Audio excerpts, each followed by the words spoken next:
கோபத்தை கையாள இதோ சில வழிகள். கோபம் அது கொள்பவர் கொல்லப்படுபவர் இருவரையுமே பாதிக்கும் மோசமான தீமை.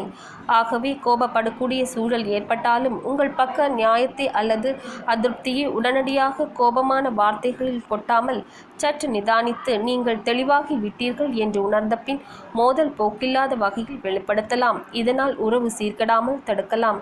விவாதத்தில் வெல்வதை விட உறவுகள் காயப்படாமல் பார்த்து கொள்வதே முக்கியம். மன்னித்தல் ஒரு வலுவான ஆற்றல் மிக்க செயல். எதிர்மறை எண்ணங்களை செல்வாக்கு செலுத்த நீங்கள் அனுமதித்தால் அவை உங்களை விழுங்கி விடுவதுடன் தவறான நிலைக்கு இட்டுச் செல்லும். ஆனால் உங்களை கோபத்துக்கு உள்ளாக்கிய நபரை நீங்கள் மன்னிக்கும் போது இருவருக்குமே அது பயனளிக்கும். நாம் நினைப்பது மாதிரியே அனைவரும் செயல்பட வேண்டுமென நினைப்பது நடைமுறை சாத்தியமன்று. நண்பர்களுடனும் சக பணியாளர்களுடனும் பரஸ்பர நம்பிக்கையை உருவாக்குங்கள். ரிலாக்ஸ் செய்யுங்கள். கோபத்தை உண்டாக்கக்கூடிய மன அழுத்தத்தை குறைப்பதில் உடற்பயிற்சிகள் உதவும்.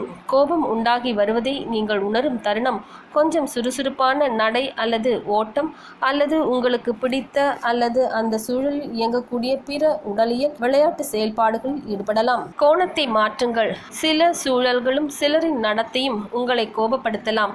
எனினும் நமது செயல்களுக்கு நாமே எஜமானர்கள். ஆகவே நாம் தான் பொறுப்பு.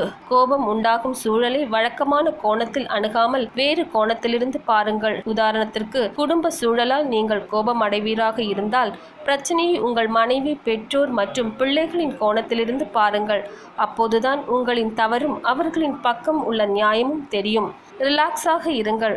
கோபம் உண்டாக்கும் சில மனிதர்களையும் சூழல்களையும் நம்மால் கையாள முடியாமலே போகலாம். அந்த நிலையில் அவர்களிடமிருந்து தள்ளி இருப்பதே கோபத்தை தவிர்க்க சரியான வழி. அதுபோல் பிரச்சனைகளை கையாள முடியாது என்று தோன்றினால் மனநல ஆலோசகர்களை நாடுவது பயனளிக்கும். நண்பர்கள் பெரியவர்களின் ஆலோசனைகளையும் கேட்டு பெறலாம்.